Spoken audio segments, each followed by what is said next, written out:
चौहान वंश में हम विशलदेव चौहान तक पढ़ चुके थे। विशलदेव के बाद नेक्स्ट जो बात करते हैं वो आई अपनी सोमेश्वर चौहान, और सोमेश्वर चौहान का पुत्र आया जिसका नाम क्या था? पृथ्वीराज चौहान। ये पृथ्वीराज चौहान जो थे, इनकी शासन अवधि है 1177 से लेकर लगभग 1192 तक। 1177 से 1192 ईस्वी तक पृथ्वीराज चौहान का राज रहता है। पृथ्वीराज चौहान के पिता का नाम, सबसे पहली बात आई पृथ्वीराज चौहान के पिता का नाम क्या था? तो पिता का नाम था सोमेश्वर चौहान। सोमेश्वर चौहान पृथ्वीराज चौहान के पिता का नाम था। इस पृथ्वीराज चौहान की जो माता थी वो दिल्ली के राजा थे अनंतपाल, उनकी पुत्री थी जिसका विवाह सोमेश्वर चौहान के साथ हुआ था, और इनकी मां का नाम था कपूरी देवी। कपूरी देवी इनकी मां का नाम था भाई। इसके अलावा ये जो पृथ्वीराज चौहान है, इस पृथ्वीराज चौहान को कुछ उपाधि दे रखी थी। पृथ्वीराज चौहान को जो उपाधि है उनमें नंबर 1 उपाधि तो है राय पिथौरा। राय पिथौरा का मतलब है रास्ते का कांटा, रास्ते का कांटा। एक है दल पुंगल। ये दल पुंगल का मतलब है विश्व का विजेता। इस पृथ्वीराज चौहान को विश्व का विजेता बोलते हैं और रास्ते का क्या बोलते हैं? कांटा। ये पृथ्वीराज चौहान के 2 उपाधि थी, राय पिथौरा और दल पुंगल। इस पृथ्वीराज चौहान के दरबारी कवि, इसका प्रमुख दरबारी कवि था जिसका नाम था चंद्रवरदाई। जनार्दन, बागभट्ट, ये सब इसके दरबार में रहते थे भाई। इसका एक घनिष्ठ मित्र भी था ये चंद्रवरदाई, इसके साथ दरबार में रहता था, दरबारी कवि भी था, इसका एक तरीके से सलाहकार था। यही चंद्रवरदाई ऐसा था जिसके कारण ये सब राजाओं के लिए रास्ते का क्या बन चुका था? कांटा। पूरे वर्ल्ड को जीतने की क्षमता रखता था, परंतु दिमाग किसका होता था? चंद्रवरदाई का। ये पृथ्वीराज चौहान जो हैं, इस पृथ्वीराज चौहान के दरबारी कवि चंद्रवरदाई जो था, इस चंद्रवरदाई के बचपन का नाम क्या था? चंद्रवरदाई के बचपन का नाम, बचपन का नाम, चंद्रवरदाई के बचपन का नाम क्या था? पृथ्वीभट्ट बल्लादी। पृथ्वीभट्ट बल्लादी, ये चंद्रवरदाई के बचपन का नाम था भाई। पृथ्वीराज चौहान जब गद्दी पर बैठे तो इस पृथ्वीराज चौहान के सेनापति, पृथ्वीराज चौहान का सेनापति जो था, सेनापति का नाम था भुवल्लमल। सेनापति भुवल्लमल पृथ्वीराज चौहान का एक मंत्री भी था, और मंत्री का नाम था कैमास। कैमास बोल लो, चाहे इसको कदमवास भी बोल सकते हो। कैमास या कदमवास के नाम से जो मंत्री है, मंत्री का नाम है कैमास कदमवास। कैमास कदमवास ये मंत्री का नाम था, सेनापति का नाम क्या था? भुवल्लमल। इसके दरबारी कवि घनिष्ठ मित्र चंद्रवरदाई के बचपन का नाम पृथ्वीभट्ट बल्लादी। इसके दरबारी कवि चंद्रवरदाई, जनार्दन, बागभट्ट, ये सब इसके दरबार में रहते थे। पृथ्वीराज चौहान को राय पिथौरा, दल पुंगल की उपाधि, माता का नाम कपूरी देवी और इनके पिता का नाम क्या था? सोमेश्वर चौहान। भाई ये तो प्रारंभिक बात हुई पृथ्वीराज चौहान की। ये पृथ्वीराज चौहान अजमेर का सबसे महत्वपूर्ण और सबसे प्रतापी राजा हुआ है। इस पृथ्वीराज चौहान के शासनकाल में क्या हुआ था, अगर वो सारी बातें अपन को रखनी है तो सबसे पहले पृथ्वीराज चौहान के समय अजमेर के आसपास में किस किस राजा का राज था और क्या क्या बातें थी, वो सारी बातें आसपास की पता होना चाहिए। चौहान बिल्कुल क्लियर हो जाएगा। पृथ्वीराज चौहान को पढ़ना है तो देखो यहाँ अजमेर की जो गद्दी थी, इस अजमेर दुर्ग का राजा बन जाता है कौन, पृथ्वीराज चौहान। जब पृथ्वीराज चौहान अजमेर की गद्दी पर था उस समय आसपास क्या था, तो देखो एक तो नाम याद रखना है आपको, नागार्जुन। एक नाम याद रखना है नागार्जुन। एक नाम याद रखना है जो है बंडानक जाति। एक बंडानक जाति थी। ये नागार्जुन पृथ्वीराज चौहान का चचेरा भाई था भाई, कजन ब्रदर था नागार्जुन। एक जाति थी, इसके समय अवधि में एक जाति यहाँ राज करती थी जिसका नाम था बंडानक जाति। यहाँ एक रियासत थी, उस रियासत का नाम था महोबा। आज वर्तमान स्थिति उत्तर प्रदेश में आती है। महोबा जो राज था, इस महोबा के राजा थे जिनका नाम था परमर्दी देव चंदेल। एक चंदेल शासक था परमर्दी देव चंदेल, जो महोबा का राजा था जब अजमेर के राजा पृथ्वीराज चौहान थे। यहां रियासत पड़ती थी जिसका नाम था कन्नौज, और कन्नौज एक शक्तिशाली रियासत थी। कन्नौज के जो राजा थे इस समय, उनका नाम था जयचंद गहडवाल। जयचंद गहडवाल ये कन्नौज के राजा थे। मतलब जब पृथ्वीराज चौहान अजमेर की गद्दी पर बैठे, अजमेर दुर्ग के स्वामी बने, उस समय इसका चचेरा भाई का नाम क्या था, नागार्जुन। यहीं निकटवर्ती सतलज नदी के किनारे किनारे एक जाति निवास करती थी जिसका नाम क्या था, बंडानक जाति। महोबा उत्तर प्रदेश में पड़ता है। इसके राजा थे परमर्दी देव चंदेल। कन्नौज के राजा थे जयचंद गहडवाल। इधर गुजरात की सीमा लगती है और गुजरात के इस समय राजा थे जिनका नाम था भीमदेव सेकंड। भीमदेव सेकंड ये कन्नौज का राजा था। कन्नौज का राजा भीमदेव सेकंड था, सॉरी, गुजरात का राजा भीमदेव सेकंड था।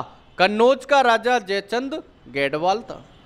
महोबा का राजा परमर्दी देव चंदेल था। एक बंडानक जाति थी और एक इसका चचेरा भाई था कौन, नागार्जुन। जैसे ही पृथ्वीराज चौहान का 1177 ईस्वी में राजतिलक हुआ तो सबसे पहले बगावत कर बैठा इसका चचेरा भाई कौन, नागार्जुन। क्योंकि नागार्जुन बड़ा था। इसका जो जन्म हुआ था, पृथ्वीराज चौहान का जन्म, वो पृथ्वीराज चौहान का जन्म हुआ था 1166 ईस्वी में। 1166 ईस्वी में अहीनन पाटन, आज वर्तमान में ये अहीनन पाटन गुजरात में पड़ता है भाई।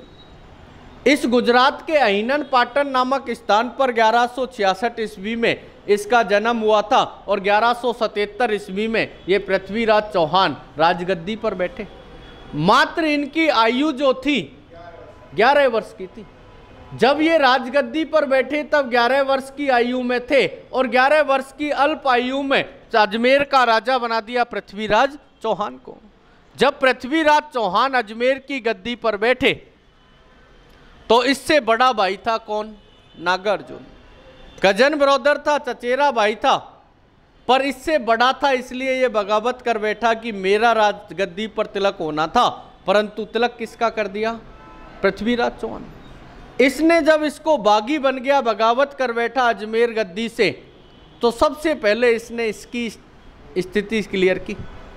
पृथ्वीराज चौहान ने जैसे ही 1177 ईस्वी में गद्दी पर बैठा और 1192 तक गद्दी पर रहा, सबसे पहला अभियान पृथ्वीराज चौहान ने अपने चचेरे भाई के विरुद्ध ही किया 1178 ईस्वी में। 1178 ईस्वी में पृथ्वीराज चौहान ने सबसे पहले किसके विरुद्ध अभियान किया? नागार्जुन। अपने ही चचेरे भाई नागार्जुन को हराया और हराकर नागार्जुन को आजीवन कारावास की क्या दे दी? सजा। इसको बंदी बनाकर पूरे जीवन भर कारावास की क्या दे दी? सजा। किसने दी थी? पृथ्वीराज चौहान। तो पृथ्वीराज चौहान का पहला अभियान किसके विरुद्ध हुआ था? नागार्जुन के विरुद्ध। कब हुआ था? तो 1178 ईस्वी में। इसके बाद यहाँ सतलज नदी है, राकसताल झील से निकलती है, राकसताल झील से सतलज नदी निकलती है और सतलज नदी जो राकसताल झील से निकलने के पश्चात हिमाचल प्रदेश के होती हुई पंजाब की सीमा में आती है। इस सतलज नदी के सारे एक जाति निवास करती थी, जिस जाति का नाम क्या था? बंडानक। ये बंडानक जाति ने क्या किया कि धीरे धीरे अपना क्षेत्र आगे बढ़ाने लग गए और इधर जो सीमा लगती है, यहाँ पे लगता है मथुरा, इधर लगता है आगरा, इधर लगता है भरतपुर। ये मथुरा, आगरा, भरतपुर जो आज के क्षेत्र हैं, ये प्राचीन समय में अजमेर में पृथ्वीराज चौहान का साम्राज्य था। यहाँ तक ये बंडानक जाति धीरे धीरे आगे बढ़ती बढ़ती इस मथुरा, आगरा और भरतपुर के क्षेत्र तक आ जाती है। जब ये बंडानक जाति इस मथुरा, आगरा और भरतपुर के क्षेत्र में अधिकार जमाने लगी तो पृथ्वीराज चौहान ने अगला अभियान इस बंडानक जाति के विरुद्ध किया। 1182 ईस्वी में पृथ्वीराज चौहान ने बंडानक जाति को आगरा, मथुरा और इस भरतपुर के क्षेत्र से खदेड़ दिया और बंडानक जाति को ऐसे ही ये पंजाब की सीमा से होता हुआ हिमाचल प्रदेश से लेकर और टोटल तिब्बत की सीमा में इस राक्षसताल झील के उत्तर में छोड़ के आया कि वापस मत आना मेरे क्षेत्र में। ये बंडानक जाति इस तरीके से बंडानक जाति का वापस खदेड़ दी इसने अपने क्षेत्र विशेष में। तो सेकंड अभियान पृथ्वीराज चौहान का किस जाति के विरुद्ध हुआ? बंडानक जाति। और बंडानक जाति के विरुद्ध कब हुआ? तो 1182 ईस्वी। इसके बाद क्या होता है कि ये पृथ्वीराज चौहान जो थे, इसके कुछ सैनिक, यहां दिल्ली पड़ती है, दिल्ली गए हुए थे और दिल्ली से जब वापस आ रहे थे तो कहाँ होकर आते? उत्तर प्रदेश में महोबा जागीर से होकर निकलते। जब ये दिल्ली से इसके सैनिक वापस महोबा होकर आ रहे थे तो अजमेर गद्दी के इन सैनिकों को, पृथ्वीराज चौहान के सैनिकों को महोबा के शासक परमर्दी देव चंदेल ने बंदी बना लिया। जब महोबा के शासक परमर्दी देव चंदेल ने इसको बंदी बना लिया, परमर्दी देव चंदेल के सैनिकों ने इसके सैनिकों को बंदी बनाया और पृथ्वीराज चौहान ने इससे इसके सैनिक मांगे तो इसने देने से क्या कर दिया? मना। अब मना कर दिया तो युद्ध होना तय था। इस पृथ्वीराज चौहान ने 1182 ईस्वी में अपनी सेना अजमेर से लेकर तैयार हुआ और यहां पर नारायणा नामक एक स्थान आता है।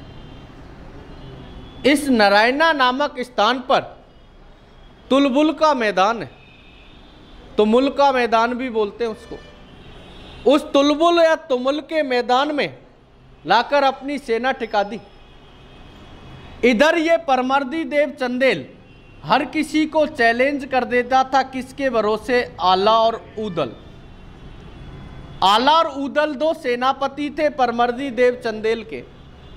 ये परमर्दी देव चंदेल के सेनापति आला और ऊदल के भरोसे ये परमर्दी देव चंदेल, जिसने इस पृथ्वीराज चौहान को क्या कर दिया? चैलेंज।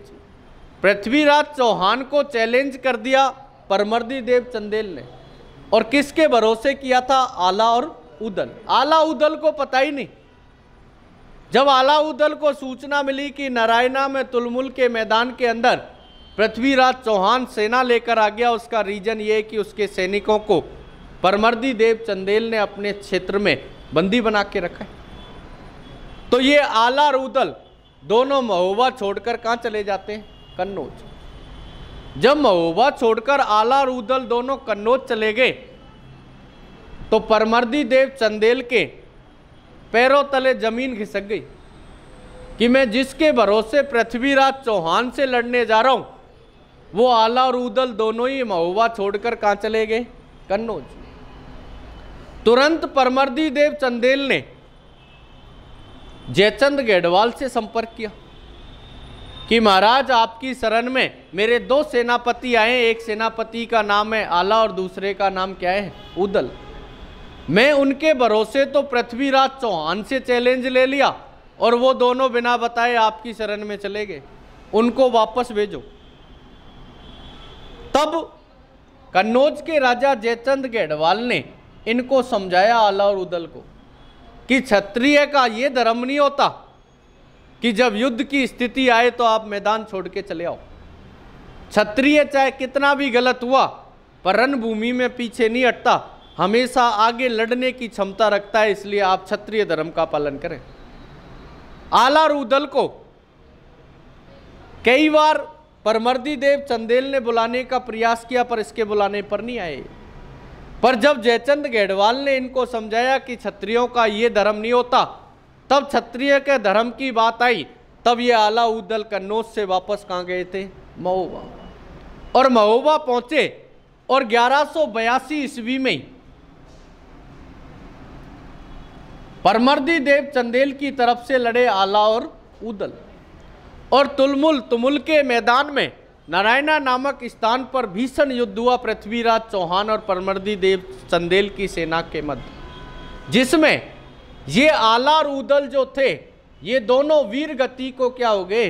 प्राप्त। दोनों वीर गति को प्राप्त हुए। इतनी वीरता के साथ लड़े ये परमर्दी देव चंदेल के सेनापति आला और ऊदल।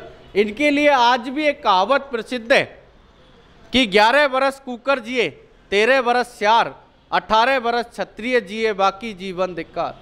मतलब 11 बरस कुत्ते की उम्र होती है। कुत्ते की आयु कितनी होती है? 11 वर्ष की। श्यार जो होता है ना, श्यार की उम्र होती है 13 वर्ष की। और 18 वर्ष का होने पर अगर कोई क्षत्रिय न लड़े तो उसका जीवन क्या है? धिक्कार।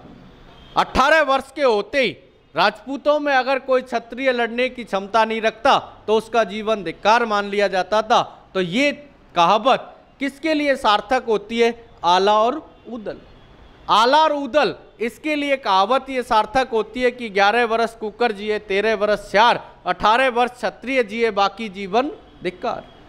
इस तरीके से परमर्दी देव चंदेल मतलब महोबा रियासत को भी जीत लिया पृथ्वीराज चौहान ने। चारों तरफ वर्चस्व फैलने लग गया। पृथ्वीराज चौहान की चर्चा होने लग गई चारों तरफ कि ये एक ऐसा शासक आया अजमेर में जो पूरे वर्ल्ड को जीत सकता है, पूरे विश्व को जीतने की क्षमता रखता है ये पृथ्वीराज चौहान। इस बात को लेकर चारों तरफ चर्चा होने लग गई दिल्ली तक। इसके बाद इस पृथ्वीराज चौहान ने, इसका एक दुश्मन इसका पिता का हत्यारा था, कौन? भीमदेव सेकंड। इससे कोई व्यक्तिगत दुश्मनी नहीं थी इस पृथ्वीराज चौहान की। एक तो इसने इसके पिता की हत्या की, दूसरा एक और रीजन था कि यहां सिरोही था, सिरोही, और सिरोही की एक राजकुमारी थी भाई। सिरोही की राजकुमारी जो थी, उस सिरोही की राजकुमारी का नाम था इंचिका। सिरोही की जो राजकुमारी थी उसका नाम क्या था? इंचिका। ये भीमदेव जाने कब स्कूल कॉलेज की टाइम से इससे प्रेम करता था, इंचिका से। मतलब भीमदेव सेकंड किससे विवाह करना चाहता था? इंचिका से। पर ये इंचिका जो प्रेम करती थी वो इसने फर्स्ट हैंड साइट किससे कर बैठी थी? ये भी एक राजनीति था। मतलब ये इंचिका भी एक रीजन था इस युद्ध का। एक रीजन तो इसके पिता की हत्या और दूसरा रीजन ये इंचिका थी कि इंचिका से विवाह भीमदेव सेकंड करना चाहता था, परंतु इंचिका किससे विवाह करना चाहती थी? पृथ्वीराज चौहान। इस बात का पृथ्वीराज चौहान को भी पता था। जब भीमदेव सेकंड ने सिरोही पर आक्रमण किया तो ससुराल बचाने तो आएगा ही ना, कौन? पृथ्वीराज चौहान। तुरंत इनकी सहायता के लिए आ गया और ये 1184 ईस्वी की घटना थी कि 1184 ईस्वी में इस पृथ्वीराज चौहान के हाथों कौन मारा जाता है? भीमदेव सेकंड। भीमदेव सेकंड को मार देता है पृथ्वीराज चौहान और गुजरात के क्षेत्र को भी जीत लेता है। अब तो इसके आसपास कुछ बचा ही नहीं। इसने नागार्जुन ने बगावत की तो नागार्जुन को हरा दिया, बंदी बना दिया आजीवन के लिए। भंडानक जाति आई तो भंडानक जाति को खदेड़ दिया। महुआ के राजा परमर्दी देव चंदेल ने जब इसको टेंशन दी तो उसकी भी टेंशन शांत कर दी। जब इसने भीमदेव सेकंड ने थोड़ा सा इसने आक्षेप किया और इसके पिता की हत्या का भी इसने क्या ले लिया? बदला। इसके बाद पूर्णतः इसका वर्चस्व चारों तरफ फैल चुका था। पर एक घटनाक्रम इतना भयावह हुआ कि दिल्ली के राजा थे अनंतपाल, उसकी पुत्री कपूरी देवी इसकी मां लगती थी। दिल्ली मतलब दिल्ली में ननिहाल पक्ष नांदड़ा था किसका? पृथ्वीराज चौहान का।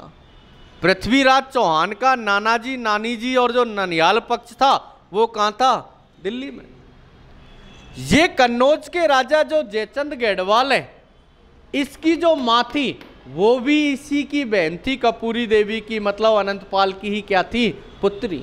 मतलब पृथ्वीराज चौहान और जयचंद गढ़वाल दोनों मौसेरे क्या थे? भाई। भाई दोनों मौसेरे भाई थे। क्या होता है कि दिल्ली में एक प्रोग्राम था, कोई विवाह समारोह था। अब विवाह होगा तो बहन बेटी के घर तो सभी कार्ड पहुंचाते हैं ना। तो बहन बेटी के घर ही तो थे ये कन्नौज और अजमेर। कार्ड दिल्ली से अजमेर भी आएगा और कार्ड कहां आएगा? कन्नौज भी। दोनों जगह कार्ड पहुंचे तो पृथ्वीराज चौहान यहां से चला और कहां पहुंच गया? दिल्ली। पृथ्वीराज चौहान दिल्ली पहुंच जाता है। इधर से भाई साहब कन्नौज, जयचंद गढ़वाल कन्नौज के राजा अपनी पुत्री, इसकी पुत्री का नाम था संयोगिता, ये भी उस शादी में जाता है परंतु साथ में संयोगिता को ले जाता है। ननिहाल पक्ष में इधर से ये जयचंद गढ़वाल चला और जयचंद गढ़वाल भी कहां पहुंच गया? दिल्ली। अब ये संयोगिता की मुलाकात पहली बार दिल्ली में किसके साथ होती है? पृथ्वीराज चौहान और संयोगिता जब मिले तो पहली नजर में दोनों प्रेम कर बैठे, और प्रेम भी इस हद तक कर बैठे कि सारे लोग विवाह में जितने भी रिश्तेदार नातेदार आए थे, ऐ सब पंडाल के अंदर, ये पंडाल के पीछे दोनों के दोनों सब पनीर पर ध्यान केंद्रित करके बैठे थे। ये अपनी प्रेम कहानी में ध्यान केंद्रित कर रहे थे। धीरे धीरे ये बातें छुपी तो रहती नहीं है। दिन दो दिन तो ये चलता रहा मैटर, पर तीसरे चौथे दिन सबकी निगाह में आ गए दोनों के दोनों। इधर पृथ्वीराज चौहान, इधर संयोगिता, दोनों के प्रेम लीला की ये चर्चा सभी रिश्तेदारों के बीच में हो गई कि पृथ्वीराज चौहान और संयोगिता के बीच कुछ बातें हैं, यानी इस बातें नहीं। ये सारी बातें जब सबके बीच सार्वजनिक हो गई तो महिलाओं के बीच पहुंच जाए ना, तो ऐसी द्रुत गति से जाती है। विवेक एक्सप्रेस भी नहीं चलती होगी भारत में इतनी तेज, उससे भी तेज ये वायरल होगी ये बातें, क्योंकि सारे गूगल सब फेल हो जाते हैं महिलाओं के आगे। इतनी तीव्र गति से उन्होंने इसको वायरल किया कि पूरे दिल्ली में यह समाचार लग गए कि संयोगिता और पृथ्वीराज चौहान के बीच कोई संबंध बन गया। इस बात की धीरे धीरे धीरे धीरे भनक किसके पास पहुंच गई? जयचंद गढ़वाल के पास। जब जयचंद गढ़वाल को पता लगा कि यह छोरी तुम्हारी नाक कटवाएगी, तो जयचंद गढ़वाल ने तुरंत डिसीजन लिया। ये जयचंद गढ़वाल तुरंत दिल्ली से संयोगिता को लेकर चलता और वापस कहां जाता है? कन्नौज। और कन्नौज में आकर एक 10x12 का एक कमरा था, उस 10x12 के कमरे में ले जाकर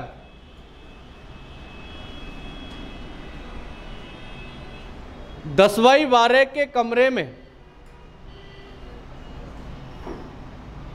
कन्नौज के राजा जयचंद जो गेडवाल थे, उस जयचंद गेडवाल ने संयोक्ता को बंद कर दिया कि तू इसी लायक है, तू कहीं दिल्ली ले जाने लायक है ना कहीं ले जाने लायक है, तू तो इस कमरे में बंद रहेगी आज के बाद।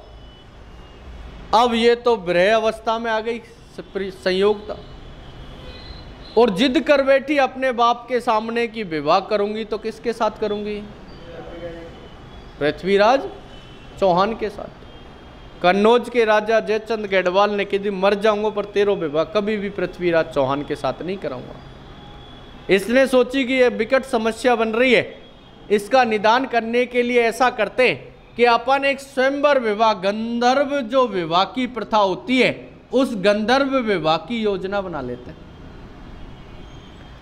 गंधर्व विवाह की योजना तैयार कर दी और जो गंधर्व विवाह की योजना तैयार की, ये गंधर्व विवाह की योजना पृथ्वीराज चौहान ने से विवाह न करने के लिए इस जयचंद गेडवाल ने गंधर्व विवाह की स्वयंवर प्रथा की योजना बना दी कि मेरे पुत्री कन्नौज की राजकुमारी संयोक्ता स्वयं अपने वर का चुनाव करेगी। ये भी उसने अच्छा ही किया था। पूरा राजमहल सजाया गया, दरबार सजा, हर राजा आसपास की रियासत के राजा के पास आमंत्रण पहुंचा दिया कि कन्नौज एक शक्तिशाली रियासत की राजकुमारी से विवाह करना मतलब कन्नौज के दामाद बनने का सौभाग्य सबको दे दिया उसने। सब राजा बड़े प्रसन्न थे कि यार अपना नंबर लग जाए तो जिंदगी सुधर जाएगी। इधर जयचंद गेडवाल ने पूरी व्यवस्था कर दी, कार्ड बांट रहे थे, उनको संयोक्ता ने बुलवाया। संयोक्ता ने बुलवा के पूछा कि अजमेर कार्ड पहुंचाया कि नहीं पहुंचाया। उन्होंने इतनी बड़ी लिस्ट निकाली और लिस्ट निकाल के देखा और देखकर कहा कि रानी यहाँ की राजकुमारी कि इसमें तो अजमेर का नाम ही नहीं है। संयोक्ता समझ गई कि मेरा बाप बहुत निकम्बो है, अजमेर कभी कार्ड भेजेगा नहीं और वो इतना नाक वाला है कि कभी बिना कार्ड आएगा नहीं, तो ये विवाह कैसे संपन्न होगा। तो इस संयोक्ता ने क्या किया कि वहां कुछ शिल्पकार थे, उनको बुलवाया और इसने कह दिया कि जो दरबार सजेगा जहां स्वयंवर प्रथा होगी, वहां मुख्य दरवाजे के बगल में एक पृथ्वीराज चौहान की क्या बनवा दो, मूर्ति। जैसे ये अपना हॉल है, इस हॉल के मुख्य द्वार पर इधर मुख्य दरवाजे के बगल में यहां एक मूर्ति बनवा दी और कपड़े से उसको ढकवा दिया। संयोक्ता को वर चुनने का निर्देश दिया गया, वरमाला हाथ में। सारे राजा इस तरीके से चेयर लगा के बैठे थे। संयोक्ता आई और आके नंबर 1 पर जो बैठा था उसको लेकर छोड़ गई, तो उसकी गर्दन नीचे कि अपना तो नंबर गया। सेकंड वाले को भी छोड़ गई, धीरे धीरे करती करती करती करती सबको ही छोड़ गई। तो सेकंड जो फर्स्ट था सबसे पहले, उसके मन में फिर दोबारा आस जगी कि हो सकता है सेकंड राउंड में आएगी। फर्स्ट राउंड में तो सबको छोड़ गई, तो जब मुझे छोड़ के गई तो टेंशन हुई थी, पर अब तो सबको ही छोड़ गई तो हो सकता है नंबर दोबारा लग जाए। पर उसने क्या है कि सेकंड राउंड में आने के बजाय उधर जो मूर्ति लगी थी उसको जाके वरमाला पहना दी। अब जैसे ही वरमाला मूर्ति को पहनाई, कपड़ा हटाया गया, तो कपड़ा हटाते ही उस पर पृथ्वीराज चौहान की मूर्ति थी। उसने तो अपना वर पृथ्वीराज चौहान को चुन लिया था, चाहे वो साक्षात नहीं था, मूर्ति को चुन लिया। वहां सभी कोई पृथ्वीराज चौहान के दुश्मन थोड़ी बैठे थे राजा, कुछ सगे संबंधी शुभचिंतक भी थे। तुरंत उन्होंने अपना एंड्रॉइड मोबाइल निकाला और पृथ्वीराज चौहान को फोन लगा दिया कि तेरी तो निकल पड़ी हो, कैसे कि तुझे वर चुनाए हो, मैं तो आया ही नहीं, यो फिर भी तेरी मूर्ति को चुना गया है और तुझे। वो तो सोच गया पृथ्वीराज चौहान की यार छोरी है तो वफादार, वफादारी तो पूरी निभाई है। अब इस अकॉर्डिंग इस पृथ्वीराज चौहान को नहीं रहा गया, इसने कही कि अपनी धर्म पत्नी, इसने कन्नौज के राजा जयचंद गेडवाल ने संयोक्ता को उस दरबार से लाया और उसी 10/12 के कमरे में लाके बंद कर दिया कि तुझसे किसने कहा था कि तू मूर्ति को वर चुनना, पृथ्वीराज चौहान से विवाह नहीं करूंगा। परंतु सब राजा साक्ष थे कि उसने विवाह तो गंधर्व किसके साथ किया था, पृथ्वीराज चौहान के साथ। अब पृथ्वीराज चौहान यहाँ अजमेर से चलता है और अजमेर से ये कहाँ के लिए आता है, कन्नौज के लिए। जब ये पृथ्वीराज चौहान अजमेर से अपनी पत्नी संयोगता को कन्नौज लेने जा रहा था, तब इसका दरबारी कवि, इसका घनिष्ठ मित्र जिसका नाम था चंद्रवरदाई, और ये चंद्रवरदाई ने अपनी एक पुस्तक लिखी जिसका नाम था पृथ्वीराज। ये पृथ्वीराज रासों में चंद्रवरदाई ये सारी घटनाक्रम उल्लेखित कर रहा था। पृथ्वीराज रासों में चंद्रवरदाई ने जो ये सारा घटनाक्रम लिखा, इस चंद्रवरदाई जब ये पृथ्वीराज चौहान कन्नौज जा रहे थे संयोगता को लेने, तब इन्होंने रोका था चंद्रवरदाई ने कि महाराज ये सबसे बड़ी भूल करने जा रहे हो आप। आपके कन्नौज एक रिश्तेदारी है, कन्नौज से अगर आप दुश्मनी ले रहे हो तो इसके परिणाम भुगतने पड़ेंगे। आप कन्नौज में जाकर, उन्होंने स्वयंवर प्रथा में आपको चुन लिया, पर आप कन्नौज जाकर संयोगता को मत उठाओ, इसके विपरीत परिणाम आएंगे। पर इस कन्नौज के राजा, इस अजमेर के राजा पृथ्वीराज चौहान ने अपने घनिष्ठ मित्र चंद्रवरदाई से अगले शब्द जो कहे वो ये कहे कि देख, तेरा तो घर बसा नहीं और तू मेरे भी मत पसंद है ना, तेरा तो कुछ हुआ नहीं और मेरी भी शादी मत होने दे, मैं तो लेके आऊँगा। मना करने के बावजूद भी पृथ्वीराज चौहान संयोगता को कन्नौज से लेकर आते हैं, उसी 10/12 के कमरे से उठाते हैं और सीधा कहाँ ले आते हैं? अजमेर। अजमेर राजमहल में खुशी की लहर दौड़ गई कि नई वर वधू आए गए थे, और ये संयोगता के साथ इतने व्यस्त हो गए कि इन्हों को कोई मतलब ही नहीं है राजपाट से। ये भले इनका संयोगता धर्मपत्नी भली और इनका कक्ष भला, इनको और किसी राजपाट से कोई मतलब नहीं रहा। इधर कन्नौज के राजा जयचंद गढ़वाल के सहयोग से मोहम्मद गौरी ये भारत में आता है। अगर ये संयोगता को नहीं लाते तो कन्नौज के राजा मोहम्मद गौरी की सहायता नहीं करता।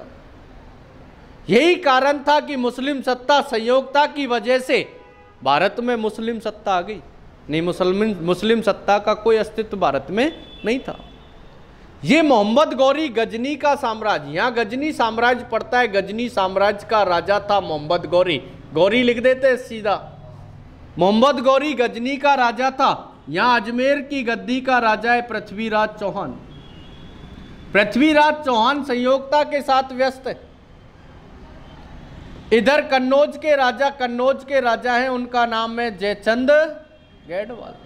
जयचंद गढ़वाल के सहयोग से ये मोहम्मद गौरी यहाँ से चलता है और धीरे धीरे यहाँ पाकिस्तान की सीमा से होता हुआ और यहाँ पंजाब में पठानकोट तक आ जाता है। जब पंजाब में पठानकोट तक आता है तो ये भाई साहब व्यस्त थे। इनके दरबारी कवि घनिष्ठ मित्र जिसका नाम था चंद्रवरदाई को लगती है सूचना कि एक मोहम्मद गौरी गजनी साम्राज्य का और पठानकोट की सीमा तक आ गया। इस पठानकोट से आगे चौहान वंश का राज लगता था, अजमेर में पृथ्वीराज चौहान का राज चलता था। जैसे इसकी सीमा में ये प्रवेश किया, चंद्रवरदाई आया तुरंत इसके राजमहल में, और राजमहल में इसके कक्ष के दरवाजे पर आकर द्वारपाल से कहा कि महाराज को बुलाओ। महाराज आया नींदों में बाहर। महाराज ने देखा, यहाँ बोल क्या बात है कि महाराज ए गौरी है तो छोड़ो और या गौरी है समाटो। जो अपनी सीमा में ही चला आ रहा है ये कौन? कोई गजनी का एक मोमडन सत्ता का राजा है मोहम्मद गौरी, जो अपनी सीमा में आ गया। इसके सेनापति का नाम था, पृथ्वीराज चौहान के सेनापति का नाम था गोविंद राय। गोविंद राय इसका पुत्र भी था और सेना का नेतृत्व भी संभालता था। इसने गोविंद राय को आदेश किया कि सेना बल तैयार करो, कोई मोहम्मद गौरी आया है अपनी सीमा में घुस रहा है, उसको खदेड़ कर आते हैं। इधर ये मोहम्मद गौरी पठानकोट की सीमा से आगे चलता हुआ ये हरियाणा में तराइन का क्या पड़ता है मैदान। 1191 ईस्वी की बात थी, तराइन के मैदान में आ जाता है। इधर पृथ्वीराज चौहान इस गोविंद राय के साथ में भी यहां पहुंच जाता है तराइन के मैदान। दोनों के मध्य भीषण युद्ध होता है। गोविंद राय जो बड़ा अच्छी तरीके से लड़ा, बड़ा शौर्य पराक्रम के साथ लड़ा, इसका सेनापति इसका पुत्र गोविंद राय। गोविंद राय का एक भाला गोविंद राय के मुंह पे आके लगता है सीधा ही मोहम्मद गौरी का। गौरी का जब भाला आके लगा तो फ्रंट के 2-3 दांत टूट गए। बहुत गुस्सा आई इसको, गोविंद राय को। वही भाला उठा के इस मोहम्मद गौरी के पीछे ऐसा भागा ये कि इस तराइन के मैदान से पठानकोट होता हुआ और इसको कहाँ छोड़ के आया, गजनी। अरे दांत टूट जाए तो यार गुस्सा तो आनी है। और जो भी फ्रंट का चौकटा खराब कर दिया उसका, फ्रंट के आगे के दांत टूट जाए तो अलग ही आदमी, इंसान की डेफिनेशन ही बदल जाती है ना। तो वो डेफिनेशन बदल दी इसकी, इसलिए इसको बहुत गुस्सा आया। पहले युद्ध में, तराइन का जो पहला युद्ध हुआ था 1191 में, उसमें तो मोहम्मद गौरी को भगा दिया। ये भाई साहब फ्री होके पृथ्वीराज चौहान दोबारा अजमेर आ जाते हैं और संयोगता के साथ व्यस्त, इनको कोई मतलब नहीं। अब तो इसको लग रहा था कि अब कोई बचा ही नहीं, अब किसको हराऊं किसको जीतूं।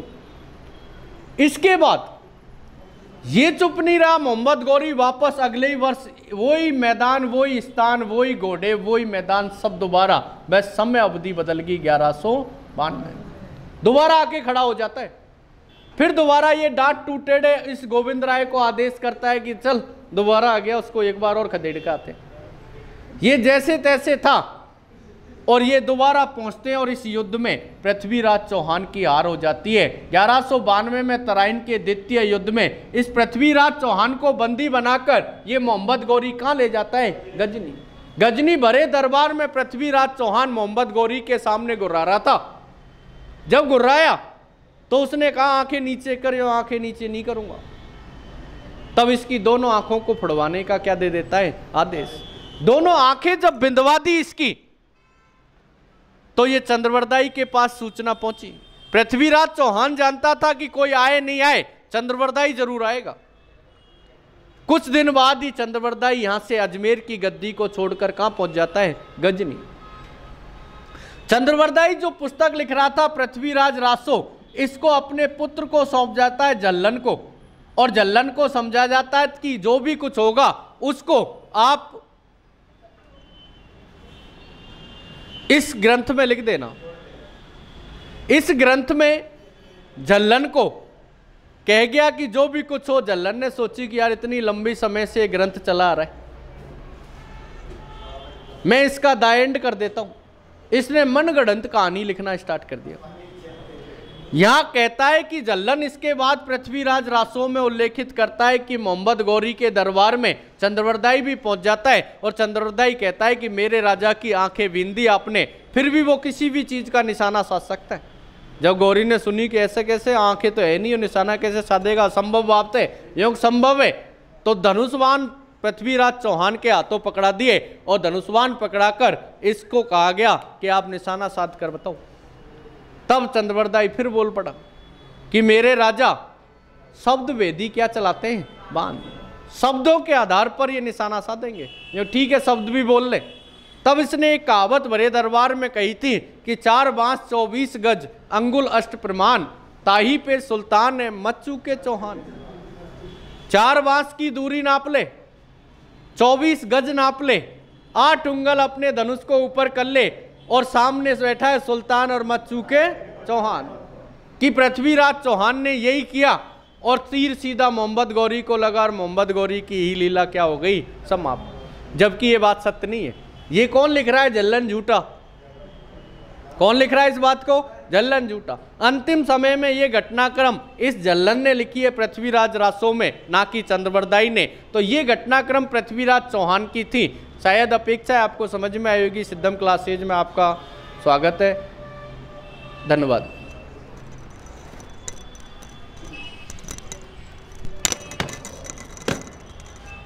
साइंस की क्लास पढ़ो आप, आशीष जी।